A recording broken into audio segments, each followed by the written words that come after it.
2020년 8월 24일 갤럭시 탭 S7 플러스를 손에 넣었습니다. 그 이후부터 지금까지 거의 주말만 빼고는 매일매일 업무용으로 갤탭을 썼죠. 1년이 지났습니다. 지금도 현역인 태블릿인가? 지금 구매하면 얼마일까? 그때의 갤탭, 지금의 갤탭. 1년간의 갤럭시 탭 S7 플러스 사용 후기 지금부터 얘기 나눠보시죠. 갤탭의 디자인도 G 플립 3 못지않게 깔끔하고 간결합니다. 저는 미스틱 블랙 색상을 줄곧 사용했었는데요. 갤탭의 이 시크하고 단단한 모습의 디자인이 블랙 컬러랑 굉장히 잘 어울렸던 것 같아요. 두께가 5.7mm인데 실제로 쥐어보면 너무 얇게 느껴져가지고 깔고 앉으면 휘어지는 거 아니야 싶은 생각도 들었지만 절대 그런 일 없었습니다. 굉장히 단단해요. 펜을 부착하는 방식은 좀 고민해볼 필요가 있는 것 같기는 합니다. 기기 후면에 부착하는 방식이기 때문에 S펜에 손상이 갈까봐 테이블 위에 그냥 올려놓기가 좀 꺼려지는 게 사실이고요. 이렇게 뒷면까지 커버되는 케이스가 아니면 S펜이 후면 충격에 그대로 노출이 되기 때문에 저는 이 S펜의 보호를 위해서라도 이 키보드 커버 케이스를 끼고 다녔어요. 측면 오른쪽 상단에 자석이 있어서 이렇게 착 달라붙게 해놨는데 차라리 여기다가 충전하는 자리를 마련했으면 어땠을까 싶습니다. 그러면 너무 아이패드를 따라한 느낌인가? 하긴 뭐 옆쪽에 부착해도 측면 충격에 취약한 건 마찬가지니까. 이래서 스티브 잡스가 스타일러스를 극혐했던 것 아닐까요? 카메라 위치를 보면 아시겠지만 디자인 자체가 가로로 놓고 쓰게 만들었어요. 카메라 위치 때문만은 아니고 디스플레이 자체가 16대10의 가로로 길쭉한 모습이기 때문에 세로로 들고 쓸 때는 아이패드의 4대3 비율보다 약간 어색한 느낌이 듭니다. 가로로 와이드하기 때문에 이렇게 들고 쓰는 게 거의 90% 이상이었던 것 같아요. 뭐 개인의 취향이 분명히 있겠죠. 제가 갤탭 S7 플러스 구매를 결정했던 이유는 첫째도 S펜, 둘째도 S펜, 셋째도 S펜이었습니다. 옆 동네처럼 무자비한 가격에 펜을 별도 구매를 할 필요도 없었고 기존의 갤럭시 노트 10을 통해서 S펜이 너무 좋은 인상을 갖고 있었습니다. 저는 회사에 출근해서 업무일지나 회의록, 메모같이 뭔가를 작성할 때 손으로 직접 필기하는 걸 좋아해서 지금도 S펜을 놓지 않습니다. 제가 아이패드 프로랑 애플 펜슬 조합을 써본 적도 있는데요. S펜의 이 고무 팁이 디스플레이랑 닿을 때 굉장히 부드러운 느낌을 줘서 비교적 딱딱한 느낌의 애플 제품들보다는 개인적으로 더 만족감이 높았습니다. 펜촉 얘기가 나온 김에 말씀드리면 이 S펜은 1년 동안 교체를 한 번도 한 적이 없습니다. 1년간 거의 매일 이렇게 많은 업무용, 학습용 필기를 했는데도 불구하고 펜촉이 살아있어요. 마모된 부분이 보이기는 하는데 실제 이용에는 전혀 문제가 없는 상태입니다. 펜촉은 서비스 센터에서 2개에 3,000원이라고 하더라고요. 박살이 나도 전혀 부담 없는 가격이어가지고 이 펜촉과 펜대 내구성에는 개인적으로 100점 주고 싶습니다. 다만 필기 스타일에 따라서 마모도는 달라질 수 있는 점 참고해 주시고요. 저는 엑소디오나 노트쉘프 같은 필기 앱들을 잠시 유랑하다가 특정 기능들에 반해서 플래그십 소프트웨어인 삼성 노트에 정착한 케이스입니다. 음성 녹음 노트, 수평 맞추기, 선택 모드를 통한 개체 이동 등 사무용 필기를 위해 강력한 기능들을 정말 많이 썼습니다. S펜 정말 좋은 하드웨어지만 아쉬운 점이 아예 없는 것은 아닙니다. 비단 S펜의 문제는 아니고 현존하는 모든 스타일러스 펜의 한계점이기도 할 텐데요. 바로 반응 속도입니다. 속기할 때, 즉 빠르게 무언가를 작성하거나 그릴 때는 역시 실제 펜을 대체할 수 없더라고요. 저는 업무 특성상 여럿이서 회의를 굉장히 자주 하는데 사람도 많고 회의 내용도 많으면 필기 속도가 빨라질 수밖에 없어요. 그런 상황이 오면 일부 글자는 씹혀버리기도 하고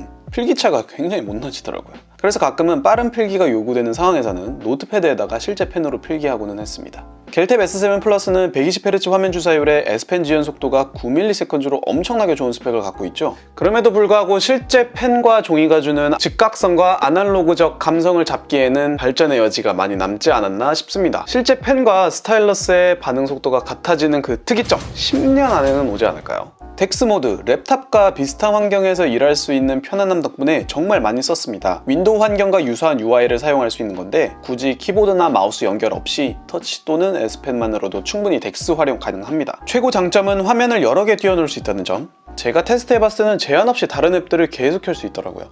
창을 왼쪽 또는 오른쪽으로 당겨서 분할을 쉽게 할 수도 있어요.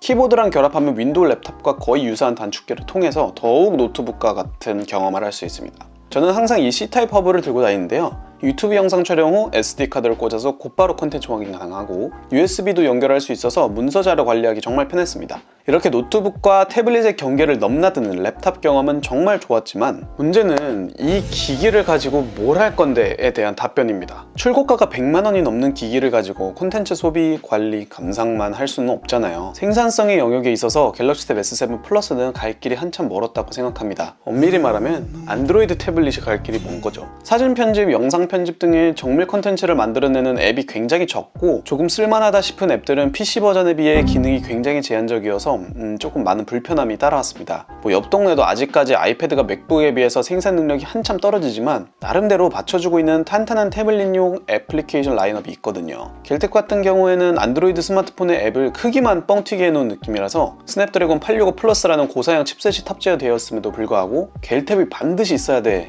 이런 느낌을 그닥 주지는 못하는 것 같습니다. 필기나 단순 문서 작성 외에 좀 더 넓은 범위의 컨텐츠 생산을 원하신다면 차라리 윈도우가 탑재된 서피스 프로 시리즈나 노트북으로 가시는 것을 추천드리고 싶습니다. 이 북커버 키보드에 관해서 잠시 말씀드리면 뒤쪽의 킥스탠드 커버 부분은 너무 좋았습니다. 펜 부분을 보호해주기도 하고 이런 식으로 다양한 각도로 기기를 거치시킬 수도 있고요.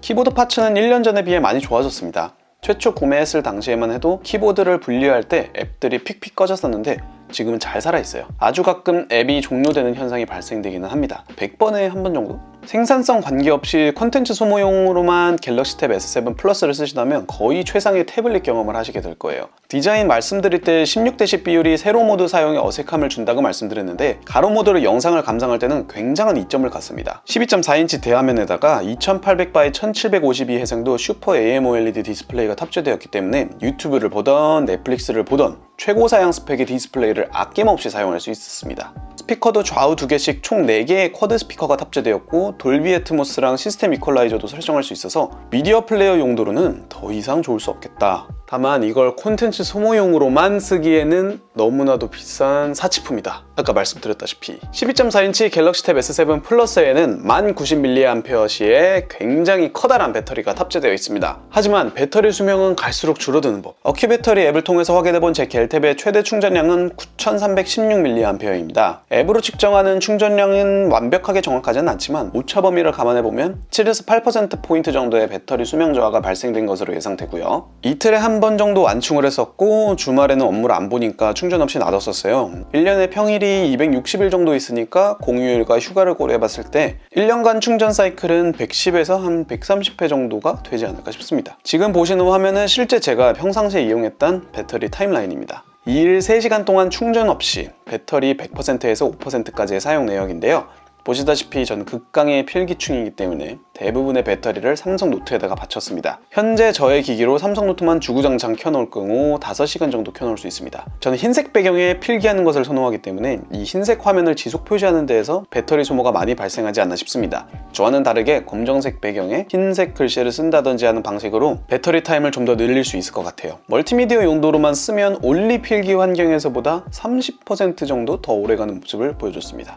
무엇보다 S7 플러스는 45W급 초고속 충전 2.0을 지원해서 1시간 반이면 1만회의 용량을 급속으로 완충시킬 수 있습니다. 45W는 진짜 신의 한 수. 100만원 이상씩 주고 구매하는 제품들에 대해서는 항상 바라는 점이 있어요. 제발 가격 좀 떨어지지 마라. 갤럭시 탭 S7 플러스의 가격 방어는 어떨까요? 저는 갤탭 S7 플러스 와이파이 256GB 미스틱 블랙 색상을 구매했었는데요. 이 제품은 2020년 8월 출고가가 114만 9,500원이었습니다. 쿠팡 사전 예약을 통해서 16% 할인된 가격인 96만 5천원대에 구매했었죠. 지금은 쿠팡과 삼성 공홈에서 품절 상태로 떠 있는데요. 구매 가능 상태로 되어 있는 다른 사이트를 보면 지마켓 104만 6천원대, 옥션에서 104만 5천원대, 오티몬 100만 4천원대가 있네요. 리뷰가 바로 며칠 전에 작성된 걸로 봐서는 재고가 있는 것 같아요. 당근마켓도 한번 보죠. 제 거랑 같은 모델이 미개봉 기준으로 85에서 90만원대로 형성되어 있는 것 같고요. 중고 제품이 85만원 언더로 나와 있네요.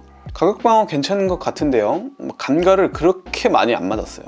시장의 상황을 생각해봤을 때 가장 큰 이유는 아마도 후속 제품이 없어서겠죠? 갤럭시 탭 S7 FE가 나오긴 했지만 하이엔드 태블릿 시장의 영역을 침범하지 않는 포지션이기도 하고 이런저런 사건으로 인해서 S7 FE의 관심이 갤탭 S7 시리즈로 옮겨간 점도 있을 것 같아요. 내년 초에 갤탭 S8 시리즈가 나오게 되면 가격은 훅 떨어질 것 같기는 한데요. 그럼에도 불구하고 갤탭 S7 시리즈는 현역이고 사용하로만 봐도 안드로이드 태블릿 중 최강자다. 갤탭 S7 플러스 지금 구매하는 것도 추천드릴 수 있을 만한 태블릿 PC입니다. 다음 조건을 만족하신다면 말이죠. 첫째, 뛰어난 멀티미디어 성능을 겸비한 대화면 필기 머신이 필요하다. 둘째, 엄청나게 전문적인 콘텐츠를 생산할 마음이 없다. 셋째, 기기에 80만원 정도의 금액을 지불할 용의가 있다. 넷째, 3, 4달 뒤에 후속 제품이 나와도 마음 아프지 않을 자신이 있다. 겔탭 S8이 얼마나 잘 나올지는 모르겠지만 저는 개인적으로 S펜의 드라마틱한 변화가 없는 이상 이 갤럭시 탭 S7 플러스 계속 쓸 것 같아요. 이미 하드웨어에서는 현재 구현 가능한 범위 내에서 최고거든요. 이제 소프트웨어의 다양한 변화가 필요한 시점인 것 같은데 구글은 아예 태블릿을 포기한 것 같으니까 삼성님 제발 앞장서서 전문적인 소프트웨어도 한번 만들어 주십시오.